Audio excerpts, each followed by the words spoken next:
नमस्कार दोस्तों, मैं अंकुर उपाध्याय स्वागत करता हूं आप सभी का आपके अपने YouTube channel share market analysis में। दोस्तों, बाजार में तो अच्छी खासी शुरुआत हुई, लेकिन उसके बाद अभी कहीं ना कहीं मार्केट ने सारे गेंस गिव अप कर दिए। निफ्टी 9 अंक नीचे है, बैंक निफ्टी अभी भी 111 पॉइंट्स अप ट्रेड कर रही है, 111 पॉइंट ऊपर है। लेकिन अगर आप आज का हाई देखेंगे तो वहां से बैंक निफ्टी लगभग 350 पॉइंट्स नीचे आ चुकी है। ये आज के कहीं ना कहीं मेन है, और सबसे ज्यादा इंपॉर्टेंट जो आज है वो बैंक निफ्टी ने अपना ऑल टाइम हाई लगा दिया है। तो आप सभी को मेरी तरफ से कॉन्ग्रेचुलेशंस कि बैंक निफ्टी, यानी अगर आपके पास कोई बैंकिंग स्टॉक है तो आप मेरे हिसाब से आप अच्छे खासे प्रॉफिट में होंगे। एंड हमारी तरफ से हमेशा पोर्टफोलियो में 2 बैंकिंग स्टॉक्स को रिकमेंड करा गया, एक आईसीआईसीआई बैंक, एक HDFC bank. ICICI bank perform करता हुआ दिखा है, बहुत ही तंगड़ा, लगभग 20-25% ऊपर है, लेकिन एचडीएफसी बैंक ने परफॉर्म नहीं करा है। और एचडीएफसी बैंक को मैंने लगभग 2 साल से ज्यादा का व्यू है तभी खरीदने को बोला था, एंड विद इन 2 ईयर्स के लिए मैंने आईसीआईसीआई बैंक ही प्रेफर करा था। तो ये अपडेट है अभी तक की, लेकिन बाजार में एक अच्छा माहौल है, स्टॉक स्पेसिफिक काफी अच्छा एक्शन देखने को मिल रहा है। लेकिन आज भी वही स्टॉक्स प्रॉब्लम दे रहे हैं जिनकी वजह से कल मार्केट में हल्की गिरावट थी।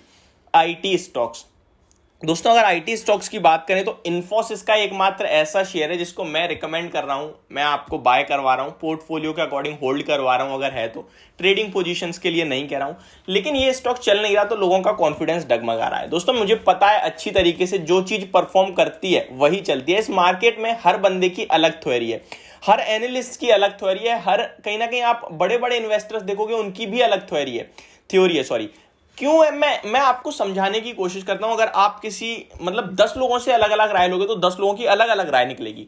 फॉर एग्जांपल, आप 10 लोगों से राय लेते हो, कोई बड़ा इन्वेस्टर ये भी कह सकता है आपको कि आप अपने हर पोजीशन पे स्टॉप लॉस रखें।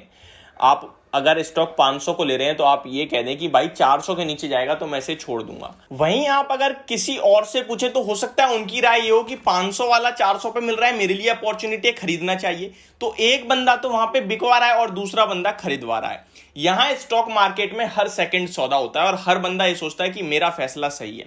फॉर एग्जाम्पल, आप बेच रहे हो तो दैट मीन्स दूसरा खरीद रहा है, तभी तो ये सौदा हो पा रहा है। दैट मीन्स वो सोच रहा है कि यहां से बढ़ेगा, आप सोच रहे हो यहां से गिरेगा। ये सारा कॉन्सेप्ट है स्टॉक मार्केट का, इससे इन्फोसिस का कोई लेना देना नहीं है। लेकिन एक निवेशक, यानी कि जिसका व्यू आगे के 1 साल 2 साल 5 साल 10 साल का है, जो बड़ा पैसा बनाना चाहता है, वैसे तो स्टॉक मार्केट में 1-8% ऐसे लोग हैं जो पैसा बनाने चाहते हैं असली में, बाकी तो सिर्फ यहां पे गैम्बलिंग करने आते हैं मेरे हिसाब से। और मैं यहां पे, जो आप व्यूअर हो ना, जो भी वीडियो देख रहा है, मैं ट्रूली लिटरली, आप मुझे कमेंट बॉक्स में कमेंट करना कि आप जब भी स्टॉक को खरीदे हो कितनी बार ये सोचते हो कि मैं इसको 3 साल 5 साल के ले रहा हूं। ये नहीं सोचते कि ये मेरा यहां आ जाए वहां आ जाए तो मैं बेच दूंगा या फिर प्रॉफिट बुक कर लूंगा।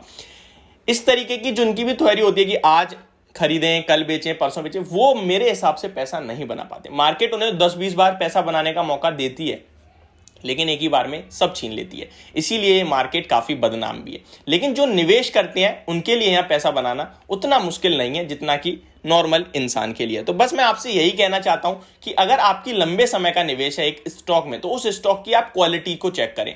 अगर मैं इन्फोसिस की बात करूं तो शायद आज आपको बहुत सारी चीजें नेगेटिव दिखेंगी, लाइक अमेरिका में स्लो डाउन हो रहा है एंड अमेरिका से रिलेट करते हैं इस तरीके की। बट इसका भी एक ही जवाब है, क्या अमेरिका के बाजार यहीं खत्म हो जाएंगे? क्या अमेरिका में हमेशा स्लो डाउन ही रहेगा? नहीं रहेगा। ये सारी चीजें बदलेंगी। 6 महीने पहले सब कुछ अच्छा था तो 6 महीने में खराब हो गया तो अगले 6 महीने में भी अच्छा हो सकता है। तो सब चीजें सुधरेंगी। एंड अगर आपका व्यू 2-3 साल का है तो 6 महीने तो आपके लिए कोई बड़ी बात है ही नहीं। मार्केट भी 15,200 से 18,000 हो गई। बेशक आईटी स्टॉक नहीं बढ़े, लेकिन उससे पहले 2 साल तक आईटी स्टॉक्स ने मार्केट को संभाला। बैंक निफ्टी ने परफॉर्म नहीं करा था, निफ्टी परफॉर्म कर रही थी केवल आईटी स्टॉक्स के दम पे। तो ये सारी चीजें अगर आप समझ सकते हो तो मेरे हिसाब से आपको केवल और केवल बाइंग के मौके ही दिखेंगे। काफी व्यूअर्स ऐसे भी हैं जो खरीदने की पूरी चेष्टा रखते हैं हर गिरावट में। मैं उनसे कह रहा हूं आपका डिसीजन बिल्कुल सही है। बेशक आपको प्राइस रिवॉर्ड नहीं कर रहा है समय, लेकिन डेफिनेटली करेगा। 1 साल में करेगा, 1.5 साल में करेगा, बड़ा पैसा बनाओगे आप।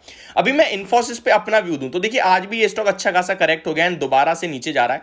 43 लाख शेयर्स ट्रेड हो गए हैं। अब ब्रोकरेज हाउसेस भी नेगेटिव होने लगे हैं, लेकिन अर्निंग पर शेयर बढ़ा रहे हैं। ये कमाल की बात है। आप कह रहे हो स्टॉक नीचे जाएगा, अर्निंग पर शेयर ऊपर जाएगा, ये तो पॉसिबल, उल्टी बात कर रहे हो बिल्कुल। मेरे हिसाब से ये स्टॉक जो भी करेक्शन मिल रही है बिल्कुल अभी कंसोलिडेट कर रहा है। एंड कंसोलिडेट का ब्रेकडाउन होगा लगभग 1400 के नीचे या 1380 के नीचे, आप कह सकते हैं ब्रेकडाउन हो जाएगा, जिसकी तरफ स्टॉक जा रहा है।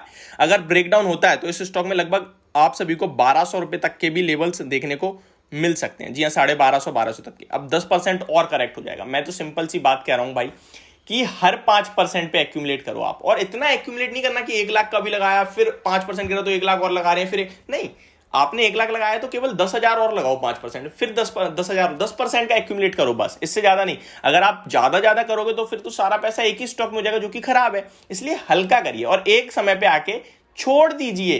पूरी पोर्टफोलियो 10 लाख की है, 2 लाख एक ही स्टॉक में लग गया, छोड़ दीजिए। 20% से ज्यादा मत लगाइए, छोड़ दीजिए। अब समय दीजिए आराम से। नीचे जा रहा है कोई नहीं। कितने स्टॉक्स ऐसे हैं जो नीचे जाके ऊपर आ जाते हैं यार, वो होता है कभी कभार बाजार में। तो मैं आपसे सिंपल कहूंगा, अगर आप क्वालिटी चेक करोगे तो क्वालिटी में आपको कमी नहीं दिखेगी। कैश रिच कंपनी है, डेट फ्री कंपनी है, बैलेंस शीट स्ट्रांग है, मैनेजमेंट शानदार है, तो मेरे हिसाब से कहीं डरने घबराने वाली बात नहीं है। तो ये जो गिरावट चल रही है, इसको या तो आप अपॉर्चुनिटी समझें, अदरवाइज आप कुछ भी ना समझें। आप केवल और केवल समय दे दीजिए। आप कह दीजिए ठीक है, अमेरिका में जो भी ये प्रॉब्लम चल रही है वो आगे 6 महीने में सही हो सकती है, उसके 6 महीने में मेरा शेयर मुझे रिटर्न दे देगा, मैं होल्ड करता हूं। आप कुछ भी खरीदते हैं तो क्या उसके हर दिन भाव चेक करते हैं? नहीं करते। तो वही समझ लीजिए जैसे क्वालिटी स्टॉक। तो ये मेरी पूरी राय है इन्फोसिस के स्टॉक को लेकर। होप आप लोगों को समझ में आई होगी। तो thank you so much for watching this video. Have a great day guys.